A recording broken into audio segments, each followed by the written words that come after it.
Jesus. Bom dia, secretária Tatiane, bom dia, servidores da cultura e quem nos acompanha aqui. Eu concordo com o vereador Zé D'Ambrós, né? E eu acho que sim, a gente com pouco faz bastante nas nossas comunidades. Eu trabalho com cultura, não sei dizer desde quando, mas há muito tempo. E eu tenho algumas preocupações, secretária Tatiane. Eu sei que, na época do governo Sartori, nós tínhamos um Financiarte de 2 milhões. E agora a gente tem um Financiarte de 800 mil.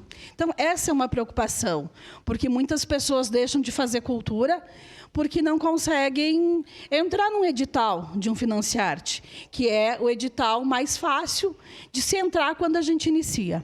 Mas também eu tenho uma outra preocupação.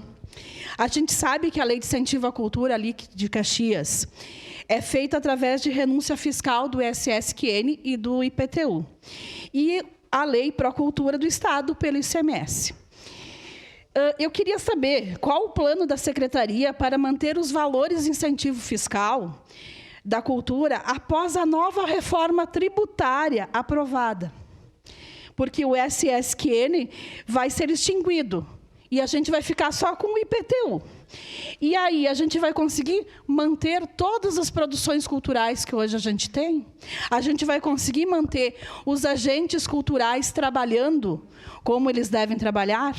A gente vai conseguir circular a nossa cultura pelas comunidades, pelos bairros, pelo centro, assim como a gente era pujante quando a gente era a capital da cultura? Porque a gente respirava a cultura naquela época. E hoje eu sinto que a cultura é deixada de lado.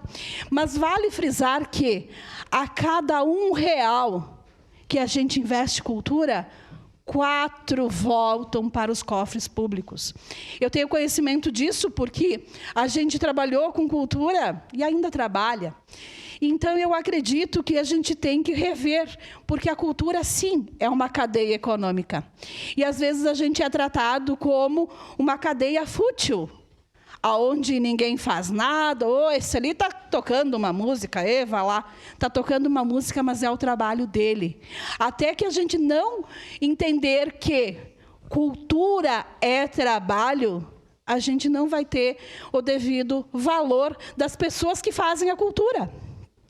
E para a gente formar plateia, a gente precisa que as crianças sejam inseridos em pontos de cultura, que eu tenho um exemplo lá da Forqueta, onde a gente atendia por dia em torno de 130 pessoas, entre crianças, adultos e idosos, nas mais diversas atividades que lá eram feitas.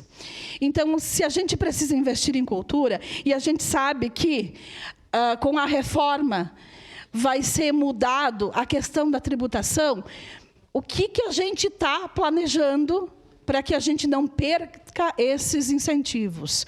Porque eu sei que, pelo IPTU, a gente não vai conseguir manter essa cadeia produtiva da cultura. Então, o que a gente está fazendo para que a gente permaneça com os produtores culturais, os agentes culturais, fazendo cultura na nossa cidade? Está se pensando nisso.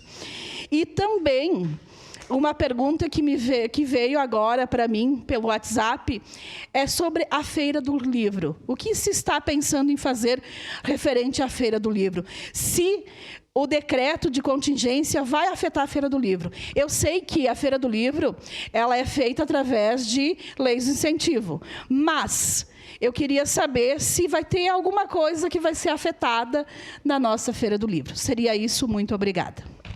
Obrigado, vereadora Sandra Boneto. A próxima vereadora inscrita é a vereadora Andressa Marques, da tribuna.